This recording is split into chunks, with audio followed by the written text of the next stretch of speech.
I had an interesting question that was asked of me this week by one of my students. And she had asked, what's the biggest thing or the most difficult thing to deal with as an academic?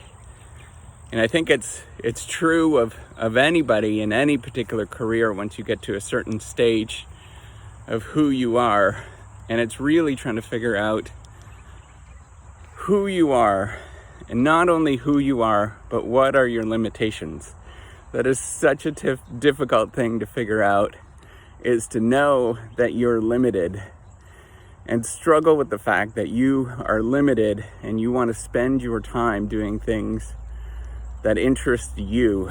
So if you don't know me, I'm Professor Maslach. I'm Associate Professor of Innovation Strategy and Entrepreneurship, and I created this whole reciprocity project to give back as much as I possibly can. There's so many people that help me out that I wanted to pay the favor forward to help you out. So when I was younger, as a high school student, I'm not sure if you know my whole story, but I really struggled all the way through. I started out in special ed until I was in grade 5, and then in high school I started applying myself. Actually, I really struggled with having friends and stuff like that in high school. So I thought maybe the best option for me would be to try to impress everybody.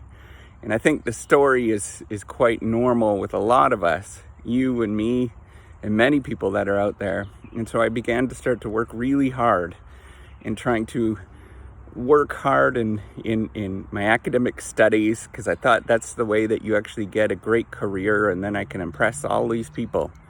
And when I impress all those people, then lots of people are going to like me. And everybody is going to come by and say, well, that person's a wonderful person. So I worked really hard in my last few years of high school. I remember spending hours and hours and hours studying. And then I got into university. And my first year in university was a disaster, because it was a bit of a culture shock. But then after that, after I was sort of failing at university, it was in engineering, chemical engineering. I began sort of failing at it. And so I thought, I've got to work much harder. So I'd spend so many hours studying. You can talk to any of my friends that were with me. I remember many moments that were very awkward, where I'd be racing to the library to go study, and I'd study night and day, literally night and day. I'd start at about 8 in the morning until 10 at night, and I'd study and study and study, trying to do well. I remember one of my professors telling me, it's okay to take a break. And I'd study and study and study, and then I got into graduate school, because I thought that's the way that you actually advance your career.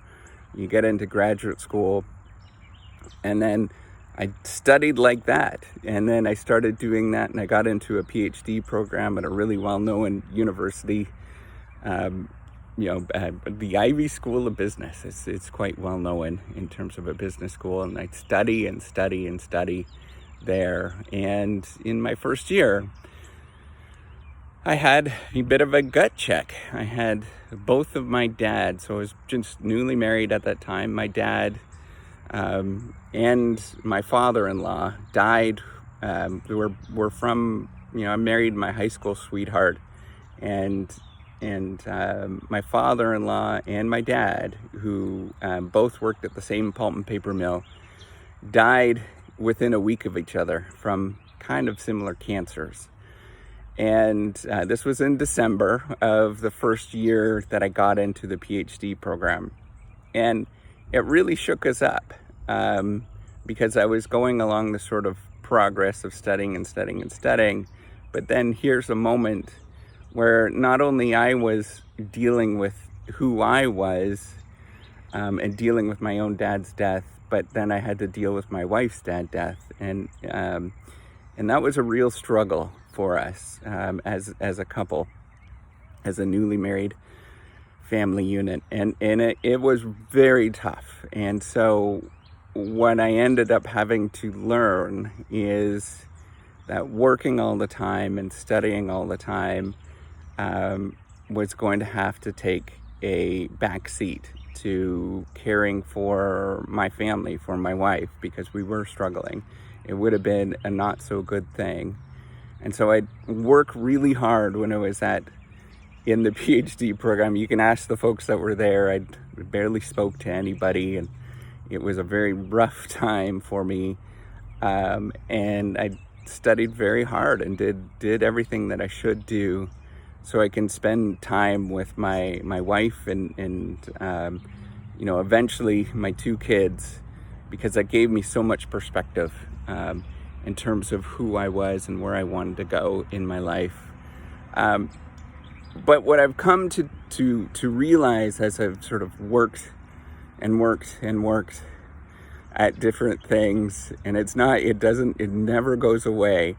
And what I've realized is that the biggest thing that you have to deal with is learning that you're limited, and learning that you can't do everything. And there is an unlimited amount of work that you can do, and there's opportunities always around the corner to do interesting things. But the biggest thing for me and who I am is learning to turn it off, learning to say no, learning to say I'm flawed and I can't do everything. I am not I can't do it 24/7. And it's been a struggle to deal with this, because I know what the implications are, and I have to constantly be thinking about, well, people are not going to like my performance. People are not going to say that I'm the most successful person in the world, or I'm not the most successful academic. People are going to say that I'm just not good enough in the career, or any particular career. But I have to learn to say that it's okay. It's okay for me to do these things that I want to do, like talk to you, for example, or go for a walk or a run, or do things that are outside of the working career. And this has been an ongoing struggle for me.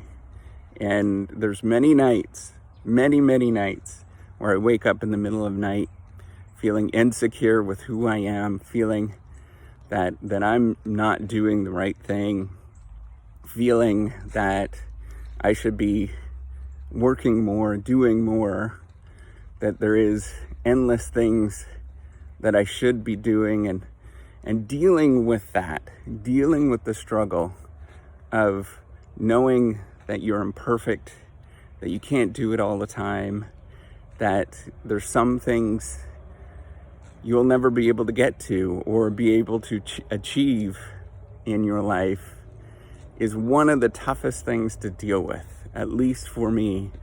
And it's probably one of the tougher things in academia, in your career, that you're ever going to deal with, because it seems so achievable to do those things, that is so close to do all of those things. And if you just worked a little harder and you spent a little bit more time, then you can get there.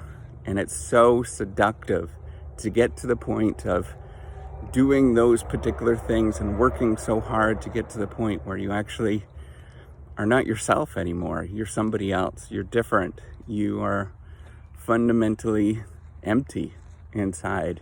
And your fulfillment comes from not from being yourself, whatever that is, but it comes from achieving the next reward, the next outcome, the next thing.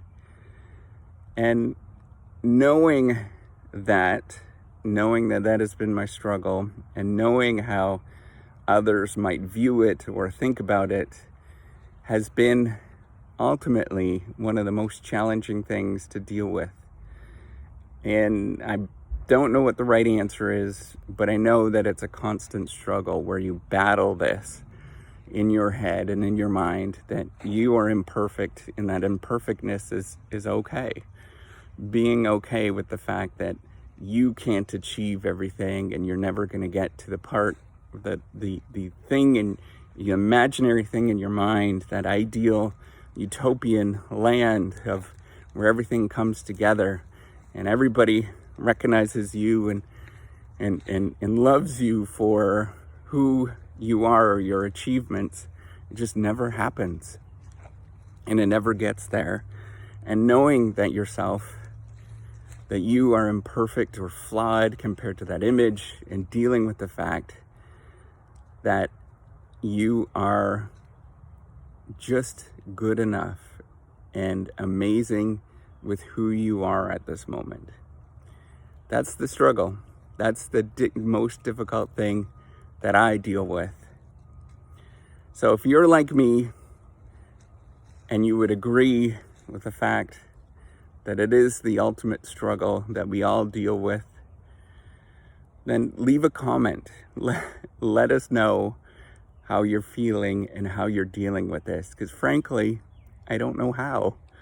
And I just do what I have to do. So with that, give me a thumbs up and do subscribe to the YouTube channel. Take care. Bye.